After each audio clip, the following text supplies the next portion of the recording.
Bon, fallait que ça arrive.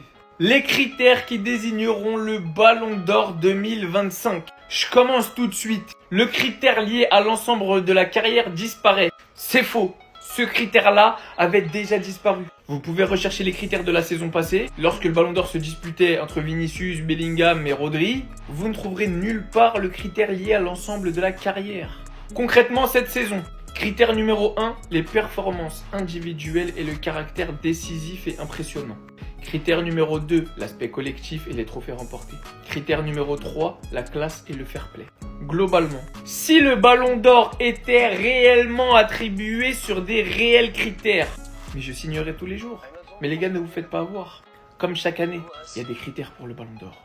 Comme chaque année, les critères varient en fonction des prétendants au Ballon d'Or. Comme chaque année, on criera au scandale tout simplement parce que ce sont des gens qui votent. Et les gens qui votent ne regardent pas tous les matchs. Et pour moi, je le répète encore une fois, c'est un problème. Comment veux-tu attribuer un Ballon d'Or entre des joueurs sans avoir la certitude que les votants aient regardé un minimum de matchs de tous ces joueurs qui prétendent au Ballon d'Or? La vraie réalité, c'est que la plupart des joueurs, comme Ousmane Dembélé, comme Mohamed Salah, comme Lamine Yamal, comme Rafinha, comme qui vous voulez, sont sur la scène internationale, en sélection bien évidemment, et en club en Europe.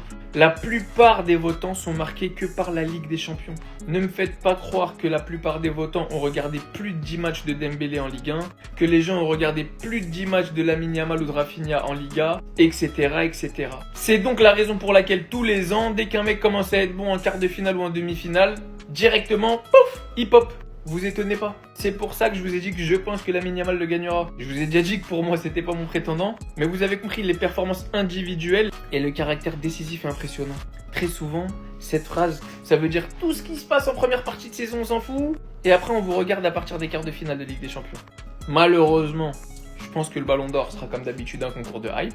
Et j'ai tellement hâte que le Ballon d'Or redevienne l'attribution d'un trophée pour le meilleur joueur du monde. Et ça fait bien longtemps que c'est plus le cas.